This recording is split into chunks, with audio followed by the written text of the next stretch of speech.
Hello, welcome to today's workshop hosted by the Texas Medical and Dental Schools Application Service, along with the Texas Health Education Service. Today's session is best practices for parents of pre-health students. My name is Enrique Hasso, and I am the director of TMDSAS. And joining me today is Suleyma Melendez. Suleyma, would you mind introducing yourself real quick? Hi everyone, my name is Suleyma, and I am the Communication Specialist with TMDSAS. Throughout the cycle, I am part of the TMDSAS support team, and we help our applicants throughout the cycle. Great. Thank you very much for joining us. And thank you all again for joining us today. We're really excited to bring this session to you and to be of service as you're working through figuring out ways to navigate this entire landscape, this journey that your kids are undertaking in pursuing a career in health professions.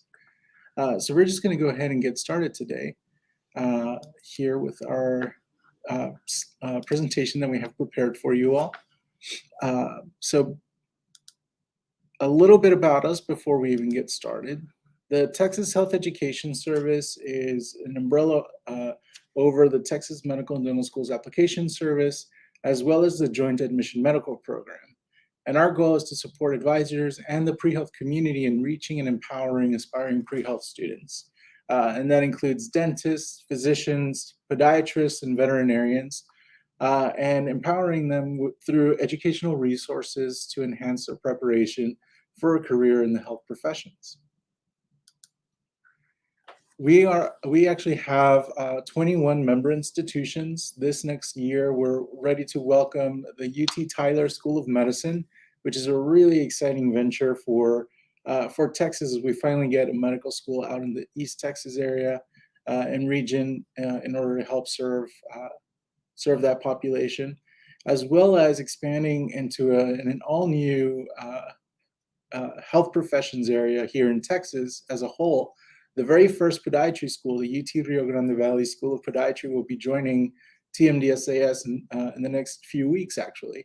And so we'll be getting in contact with current and prospective applicants, as well as producing some additional resources to help support y'all. Our objectives today is to understand how to build a support team for your pre-health student. We'll discuss how we promote applicant success by digging into holistic review. We'll review the application process, and we'll leave you with a guide for any references as well as application support resources that we produce here. In building a support team, there's a really fantastic quote from President Roosevelt, Theodore Roosevelt, that actually Dr. Brene Brown used in her book, Daring Greatly. And it's about the man in the arena. So if you haven't heard it before, allow me while I read this wall of text. It is not the critic who counts, not the man who points out how the strong man stumbles, or where the doer of deeds could have done them better. The credit belongs to the man who is actually in the arena, whose face is marred by dust and sweat and blood, who strives valiantly, who errs, who comes short again and again, because there's no effort without error or shortcoming. But who does actually strive to do the deeds, who knows great enthusiasms, great devotions, who spends himself to a worthy cause, who at the best knows in the end the triumph of high achievement, and who at worst, if he fails, at least fails while daring greatly, so that in his place shall never be those cold and timid souls who neither know victory nor defeat. And I think Dr. Brown really drove this point home in a way to really surround yourself with folks who are there on this journey with you, who is engaged with you, who is there in the thick and the thin, who is answering phone calls, who is the first person you're going to call whenever you actually get accepted to a school or when you get a rejection. Who are these people that are actually in the thick of it with you along this journey? And so you all as parents play a very important role in the support team and helping to provide the structure, helping to provide resources, helping to provide the bandwidth for your students to be able to be successful. Along with you, you also have other family members, perhaps siblings or grandparents, aunts and uncles, or perhaps even a partner or spouse, all part of that family team. You also have friends who may be on this pathway or who may be supporting the students along the path. You have teachers, you have professors who are not just educating them, but also engaging with the students through office hours, through different labs. We're really seeing that growth occur. Academic advisors and health professions advisors help to set up the structures through which the applicant can be successful, providing feedback along the way and making sure that they are currently on the best path possible to become not just a qualified applicant, but a competitive applicant. Also, you have mentors who could be near peer mentors, perhaps somebody who got into medical, dental, veterinary, podiatry school a year or two ahead, or perhaps somebody who's well into their career as a health professional. And of course, healthcare professionals who tend to be the folks that are being shadowed, who are there teaching, who are there supporting the students. And if you'll notice here, the folks on this team also tend to be somebody who would be writing a letter of recommendation, or as we call it with TMDSAS, the letters of evaluation. And we'll dig into that once we get into the application part in a bit. Before we do continue on, we do have a quick survey. We're interested in learning a little bit more about you out there and kind of seeing who you are, where you're coming from. So our first question for you is going to be, where are you joining us from? And we'll take a couple of seconds to allow you to respond to this poll. You can go to pollev.com/TMDSAS775 or text the word TMDSAS775 to 37607 and answer the prompt here. And this will help us with kind of understanding who you all are, where you're coming from. And we'll also be using the polls throughout to help guide the conversations that we're having here. So we'll give you a couple of seconds to answer that.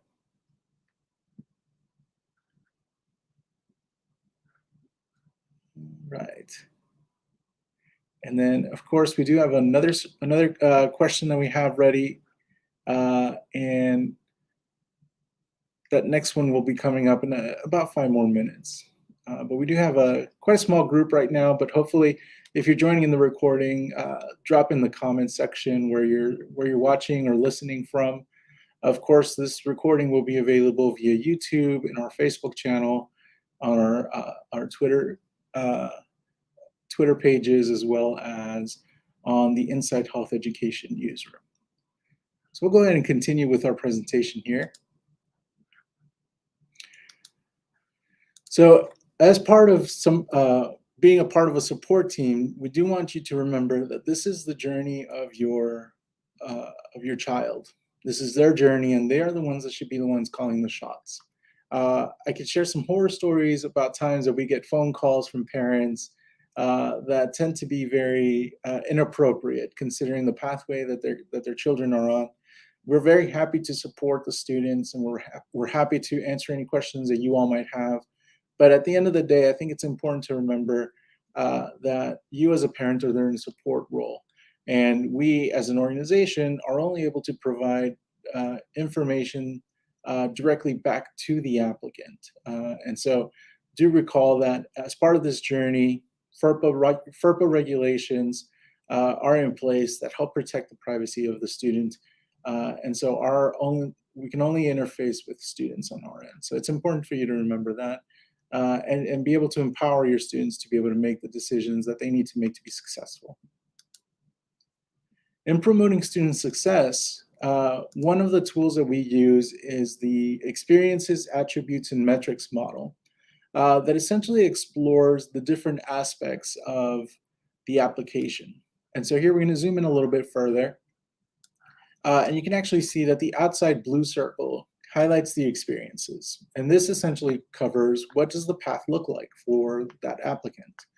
And this can include education history, research experiences, community service, healthcare experiences, and anything else that the applicant may be engaging in. So think of this as kind of like the activities that somebody's engaging in to pursue this pathway. In the purple circle, we actually have the attributes, which I like to describe as the aspects that make us individuals. Who are we as individuals? So this can include our race, ethnicity, sexual orientation, gender identity, the languages we speak, our fields of interest, the values that we hold, our religion, our leadership experiences, our perspectives. They're the differences between one person and the next. And then finally, everybody's favorite in that light pink circle is the metrics. Everybody is familiar with test scores like the MCAT or the DAT, as well as GPA overall and grade trends that we have. So digging into those specific metrics, one of the ways that TMDSAS takes applications is that we actually calculate over 100 different GPAs. So this can include, for example, here in the table, we have a fall freshman year GPA, we have a spring sophomore year GPA, we have cumulative GPAs that include all of the coursework that has ever been taken. We have pre-freshman GPA, which would include any dual credit courses that have been offered to gain college credit as a high school student. And then we have different types of GPAs, like one called BCPM GPA, which is for biology, chemistry, physics, and math courses. And so these are kind of like this wide spectrum of GPAs and how the different courses and different grades are kind of sliced and diced, and makes it really easy for schools to be able to take a look at not just the overall GPA, but the overall journey of that GPA, the trajectory. And so here in the sample transcript that we have here, we actually see that, we started off strong with a 3.5 the fall semester of the freshman year. Hey, college is easy, we can totally do this. Spring semester happens and that GPA drops. And then in the summer, that GPA continues to drop until we have that serious conversation where we really analyze whether or not this is the journey we want to pursue. Throughout the sophomore year and the junior year, the GPA continues to improve, stays kind of steady, but then by the senior year, the applicant has enough hours and enough A's to be able to compensate for those drops and is able to achieve a 4.0 GPA. And so here we're able to quickly see that even though in the freshman year we had a 2.0 GPA, throughout the senior year, all semesters were 4.0 semesters. And so I know as an admissions professional that in the senior year, the courses will be much more difficult.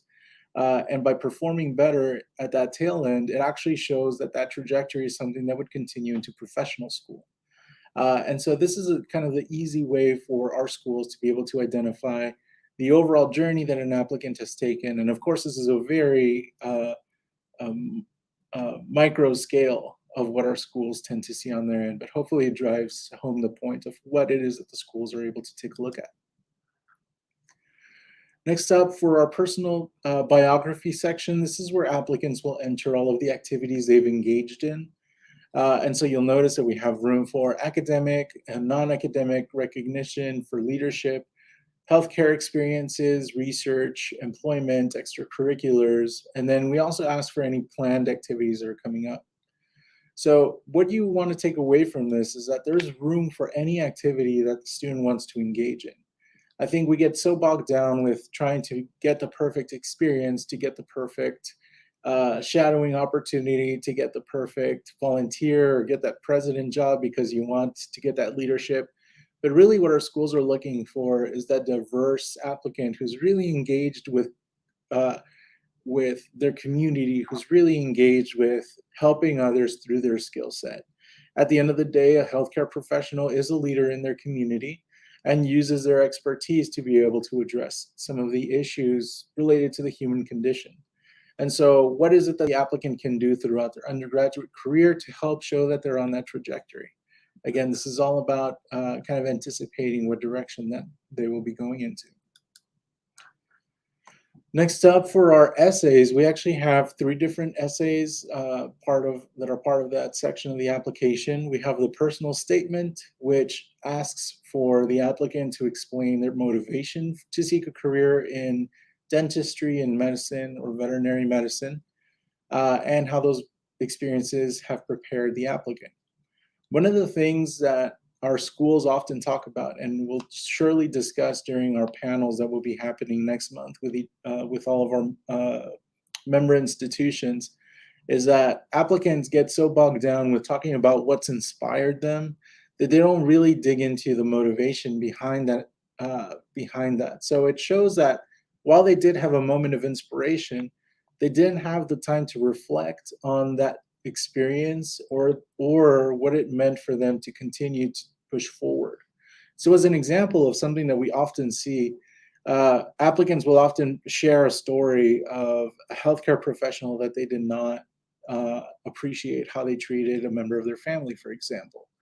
And so the applicant may spend all 5,000 characters talking about their experience with that healthcare professional. However, if the applicant had taken a step back from that moment of inspiration and really assessed why it is that that moment inspired them and the motivation that that created, we could actually explore using the STAR method. And that is to assess the situation, the task, the action, and the result. So a situation, of course, having a bad experience with a healthcare professional. A task would be identifying the different ways that that health professional perhaps failed that patient, and the different ways that that this person could actually develop themselves to be a more effective healthcare professional in that same situation. The action, of course, is to go out and engage in different activities. Perhaps if that first healthcare professional spoke a different language, or if they had better empathy for their patient, that might have been a better situation. So the action there might be going out and learning, medical Spanish or medical Vietnamese to help support that patient in the future. And of course, the result of that would be to develop themselves to be a more effective healthcare professional, health provider for that type of patient in the future. And so that shows that even though there was a terrible situation that happened early on, the applicant took a step back, reflected on it, identified the steps that they should take to improve, took those steps, and then has a statement that shows how they've grown over time to become a more effective healthcare professional for their future patients. Next up, for our personal characteristics, we discussed this earlier with the attributes as part of that purple circle, if you'll recall. And so here we're asking folks to identify their personal characteristics or experiences that add to the educational experience of others. Now, we know that professional school is very collaborative. It's not what we typically see on TV or in movies. It's actually a very collaborative environment. And we've actually done several series with our professional schools to help address, how interdisciplinary learning takes place, how team-based learning takes place. And so here is a great opportunity to highlight those attributes that we discussed earlier. How is it that I will tackle a situation differently from a peer? How is it that my upbringing is going to allow me to think outside the box or to think in a different perspective? What are those key attributes that you have as an individual? And perhaps what are some of the competencies that you would like to highlight in the application? And so that's essentially what this question would be asking. And then finally, the optional essay, which no section is optional. You should definitely take advantage of it. This is the final opportunity for the applicant to address the admissions committee directly. If there was a bad semester, if there was an activity that they weren't able to dig into as much as they would have liked to, if there's anything else in the application that they'd like to address, this is the opportunity to do so. Next up, if you'll recall back to the slide that we had about building an overall coalition to build a support team, those are typically going to be the folks that are going to be the evaluators. And so in speaking in the essays about the different strengths that the applicant has, these evaluators will actually be able to speak to those different attributes and give us a different perspective to corroborate those strengths, those competencies, and those activities in the application did truly happen and how they have enhanced the overall journey for this applicant. And so take a look at some of the different examples that we have here. For the most part, our application does not specify who an evaluator should be. For our dental applicants, we do require that a dentist be one of the evaluators, and for For veterinary applicants, the same thing with a veterinarian to be an evaluator. However, for the most part, the rest of the evaluation team is someone that the applicant would curate themselves. So work with a health professions advisor to take a look at the application and what strengths the applicant would like to show, and develop the team that can really speak to those strengths. Sometimes we get applicants who say, you know, I'm able to get a letter from the president of the university, which that would be fantastic. But if the president is not able to accurately speak to these strengths or accurately speak to the development of this applicant, that letter is as good as empty, because the schools are really looking for someone who's there in the trenches with the applicant through the thick and thin, who is daring greatly with them, and being able to support their overall journey. In the TMDSAS application, we actually have several areas of coursework that have to be entered. And so here's just a quick example.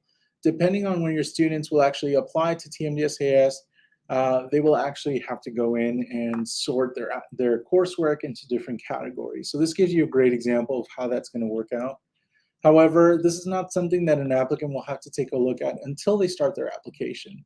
But it's good to know beforehand just how it is that we determine all of these different hundreds of GPA calculations that take place in the application. All right, let's dig into some of the aspects of the application that are unique to TMDSAS. First off, we have a chronology of activities that is generated at the end of the application. This happens automatically once all of the information from all the other sections is put together.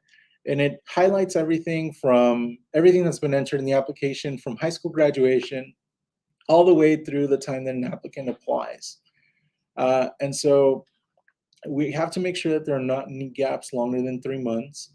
But overall, what this does is it provides the applicants an opportunity to show all of their activities in one succinct way. The application tends to be several pages long. And so this gives our schools an opportunity to take a look at each activity that happened, but also it offers our team an opportunity to take a look at the overall journey of the applicant in case there are any questions about residency. Which is a great segue to another thing that we do here at TMDSAS is that we determine Texas residency. So we adhere to the different set of laws that have been put in place to determine whether an applicant is a Texas resident. There are essentially two different options. The first is that an applicant gains residency through high school graduation. They would have to be enrolled in high school. They would have to live in Texas for 36 months prior to graduation from high school, and they would have to graduate from high school in Texas. Or the second option is to gain residency by establishing domicile, which means that they essentially reside in Texas and maintain a domicile here. This process could be a little bit more complex. So if you're interested in learning more, we did have an office hour session with our coordinator, Nicole Castillo, who did a wonderful job of covering the different situations of residency and what it is exactly that we do behind the scenes to help ensure that Texas residency is determined accurately for each applicant. Next up, of course, one of the things that Texas is well known for is the TMDSAS Match for medical applicants who are Texas residents. If you're an out-of-state applicant, offers of acceptance will start going out on October 15th, which is exactly the same day as offers go out nationwide. For Texas applicants, these offers of admission take the form of a pre-match offer, which essentially is a note from the school saying that they will rank you high on their list.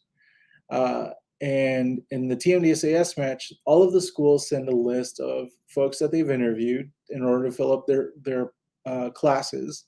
And then applicants will send us a list of all of the schools where they've interviewed in their order of preference. We put those into our system and generate a match for TMDSAS, which essentially will fill up the classes for our professional schools. If you're interested in learning a little bit more about the match, we do have a match video that goes over different scenarios, what it means to hold a pre-match offer, and perhaps some few tips and tricks on how to manage pre-match offers and how that overall process goes.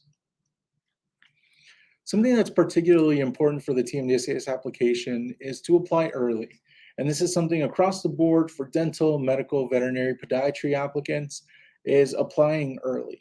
We want to make sure that you offer the schools as much time as possible to review your application, but you also want to mitigate, or rather, you also want to navigate that against submitting a quality application. So here we have three different scenarios. The first one up top, where an applicant is submitting the application, the first opportunity, May 17th of this year, to submit their application. At TMDSAS, it'll take us around 4 weeks to process an application and transmit it to our schools. And you can see here that for somebody submitting on the first day, the applications would actually end up at the table of one of our professional schools by mid-June. Now, that sounds like a fantastic opportunity. However, most of our schools don't even start interviews until late summer, probably July or August. And so we also have a midsummer option, which tends to be very popular among a lot of our dental and medical applicants, to submit the application by the end of June or early July. Again, it takes another 4 weeks to process and transmit applications. So by the beginning of August, the application would now be at the table of one of our professional schools, ready for review just in time for interviews. Another scenario here is for the applicant that submits by the deadline, which would be November 2nd of this year, I believe, or November 1st rather. Again, it still takes 4 weeks to process and transmit an application, so the schools won't even see the application until the beginning of December. At that time, there are only a couple of months left in the interview cycle. And as you can see, more than half of all interview spots and all interview dates have been taken up just by the overall time. And so for this reason, we really encourage applicants to optimize their opportunity and transmit and send in their application as early as possible. For the TMDSAS application, we do not require a transcript. We do not require test scores like the DAT or the MCAT, and we do not require the letters of evaluation until after the application is submitted. So for someone who's kind of planning out their summer and applying to TMDSAS, they might take a look at submitting the application by the summer and using that 4 weeks of processing time to perhaps also wait for their MCAT scores or the DAT scores to be submitted. And in that time, having their letters of evaluation transmitted, so that would allow the schools to see a complete application alongside perfectly timed with a transmitted application. And so this is something that's very personal to each person.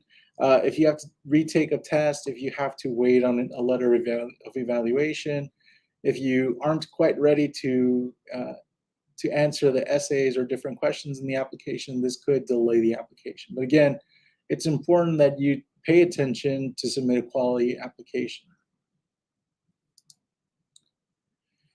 So next up, we've actually collected a few myths about this overall pathway to help students along the way. These myths were actually collected by Veronica Barker, who is the head admin for the Parents of Texas Pre-Meds group out on Facebook.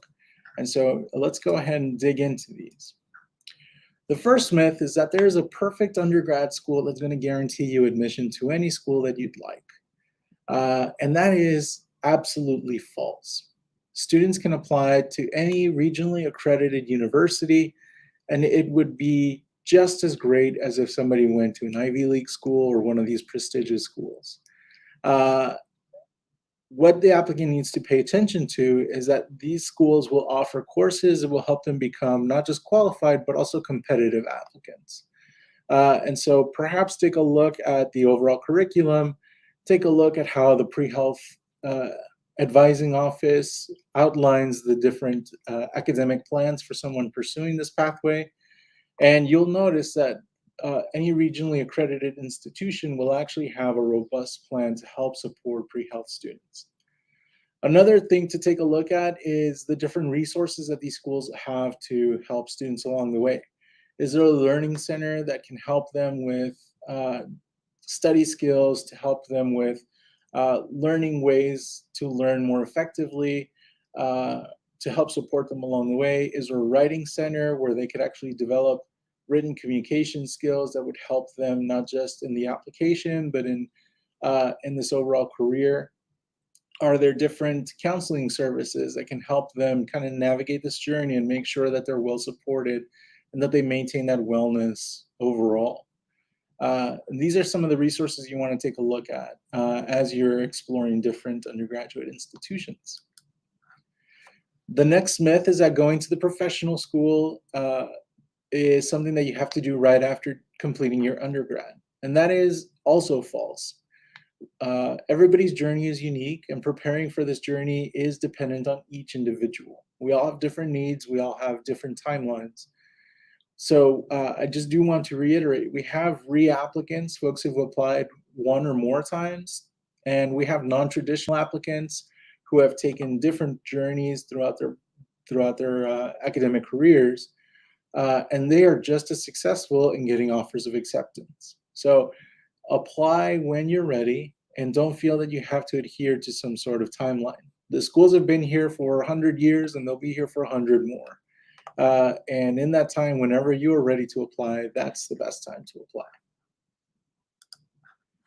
For post-bac and graduate programs, for some folks, if they feel that if they don't get in the first year that they apply, they have to pursue a post-bac or graduate school. Post-baccalaureate program, of course, going back and taking additional courses that are, as an undergrad or a graduate school in order to gain additional research experience, for example, but this isn't always the case.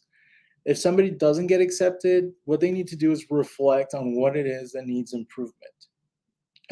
For a lot of our reapplicants, that may take the shape of taking a look at activities that they've engaged in, taking a look at their overall, the team of evaluators, taking a look at their essays and what they've tried to communicate. And it doesn't always have to do with the academics. Perhaps it might be retaking one of the admissions tests. So unless coursework or GPA is one of the issues, an applicant does not have to pursue post-bac or graduate program if they have to reapply. And again, post-bac programs will help raise the overall GPA and get more science experience. And a graduate school program should actually be for someone who's looking to pursue a different area or a different area of expertise. So we often see applicants who do graduate programs through one of the programs here in Texas that help them along the way. They integrate MCAT preparation, they'll provide research activities, and that might be great for them if that's the pathway they wanted to pursue. Similarly, we'll have other post-bac programs, again, integrate a lot of resources for aspiring pre-health professionals, or some other programs where you just go back to school and you create your own post-bac in order to raise your GPA. The important part is that you take the time to reflect on what it is that needs to be improved in the application, and you act on that. Another myth is that volunteering at a hospital or a clinic equals clinical experience, and that is not true. Volunteering is where you actually are participating in supporting the operations of a clinic or a hospital, but a direct observation of patient and healthcare professional interaction is what the schools are looking for as part of healthcare experiences. So when we talk about shadowing, when we talk about clinical experiences, the key word there is that direct observation of patient and health professional interaction. If you're interested in trying to find out where to find these, direct your student to different organizations on campus. They often have agreements with local clinics or with hospitals to have members of that organization join. You could also volunteer at clinics, hospitals, or practices to establish that connection with a healthcare professional so that you can come back and shadow and get some clinical experience. For our dental and medical applicants, there is no minimum requirement for the amount of hours, but for our veterinary applicants need a minimum of 100 hours of veterinary experience in order to be qualified. The next myth that we have is that you have to follow a checklist. You have to get the perfect activities, GPA, MCAT, DAT to gain acceptance, and that is absolutely false. The application should highlight why it is that you are the ideal candidate to pursue this career, not trying to showcase how many boxes you've checked, depending on what the schools want to see. Engage in the activities that you want to engage in. Work hard to have a competitive GPA, work hard to have a competitive MCAT or DAT score, but don't feel that you have to do everything to please the schools, especially when it comes to activities. Too many times we see applicants who engage in activities just for the sake of checking a box. But really, at the end of the day, if it's something that's important to the applicant, it's going to be important to the schools because the applicants are really using that experience as part of their wellness and as part of giving back to their community how they see fit. And this is an important aspect of our healthcare professionals. Some of the references we'd like to share with you all is the TMDSAS statistics dashboard. And this is actually a dashboard that we've recently created. Let me give you a live look here. And through this dashboard, you can actually track the statistics for applications over the past 10 years.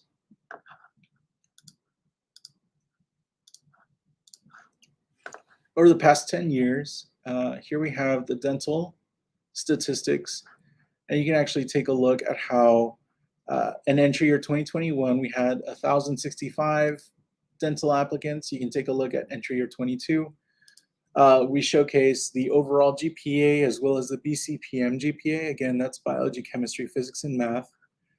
We also have test score averages for the entire pool, and you can play around with some of these filters. So you can take a look at, for those applicants that were interviewed, what their perceptual ability or academic average on the DAT look like.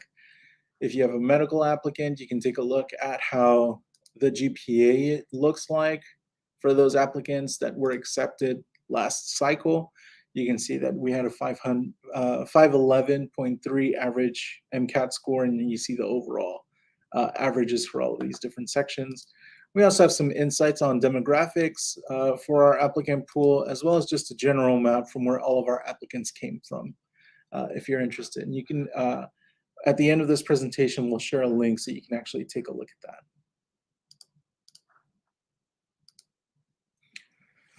that. Taking a look at the overall TMDSAS timeline for this next application cycle, the application opens on May 2nd, which is in just a few weeks.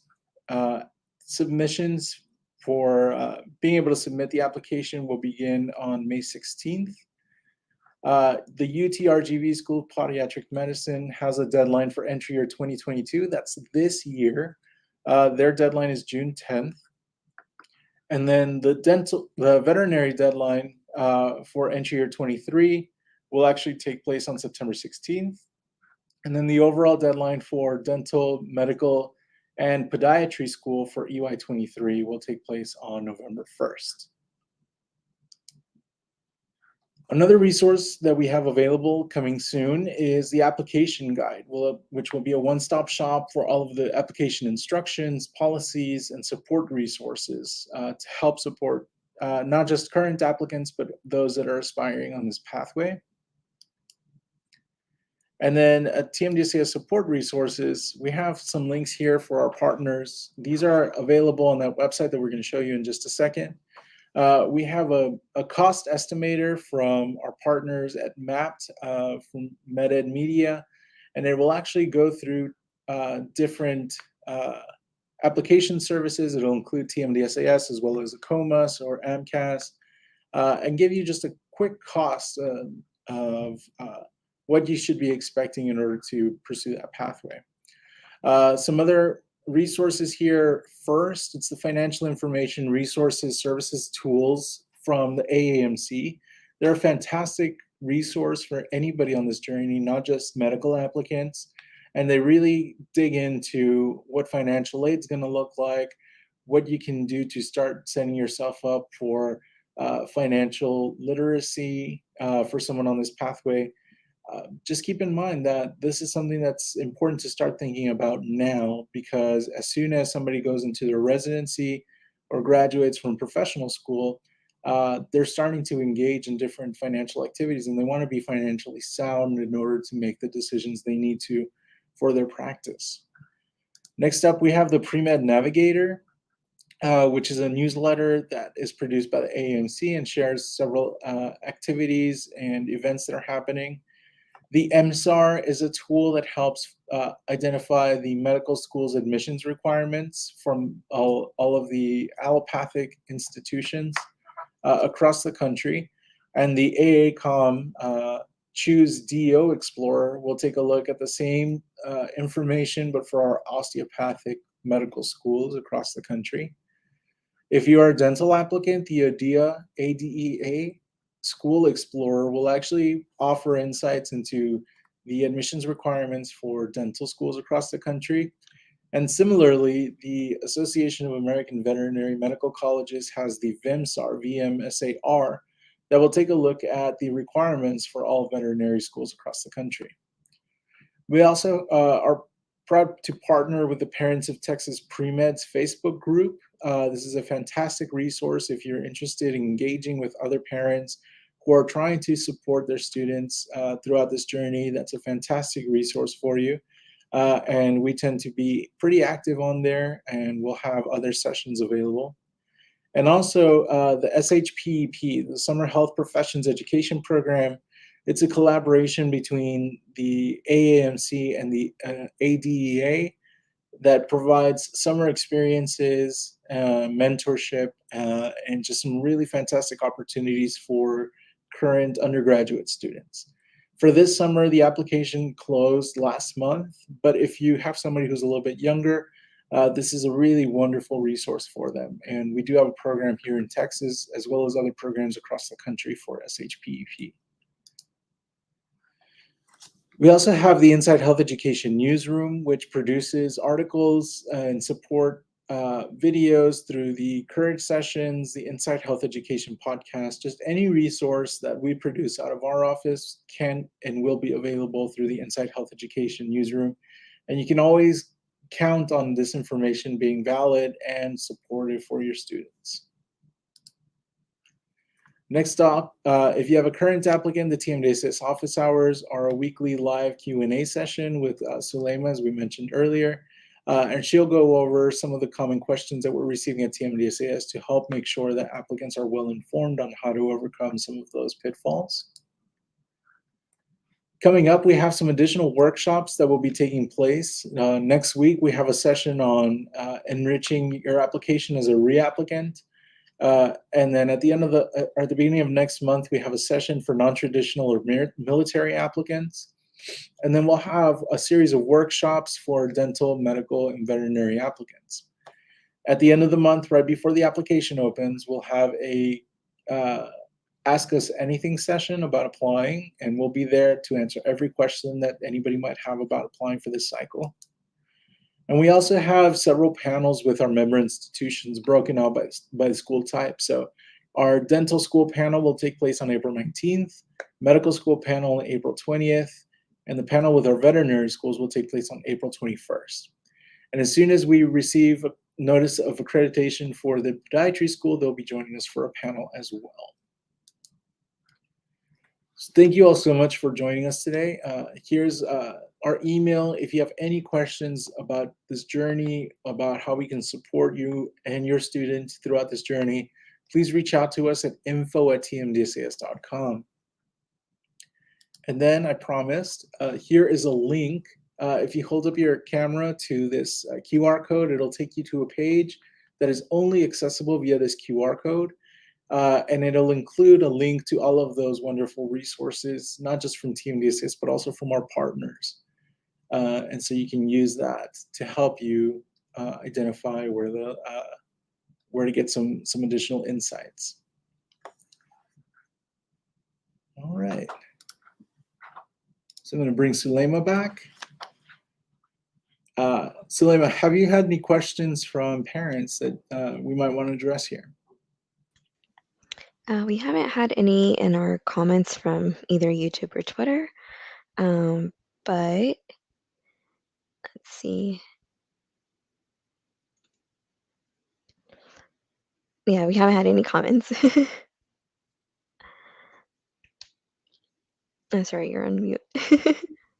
And that's quite all right. We will be available. If you have any questions, if you're watching this recording on one of our platforms, please do feel free to reach out to us. Again, reach us at info@tmdsas.com. And our team here is very happy to help address any and all questions you might have and point you in the right direction. So on behalf of TMDSAS and the Texas Health Education Service, we'd like to wish each one of you all the best of luck. I know this is going to be a difficult journey, but by being here and by using this resource, I think you're already on the right path. And just remember that there are folks out there that are willing to help, and just make sure that you take advantage of those resources. So thank you all so much for joining, and we'll catch you next time. Bye-bye.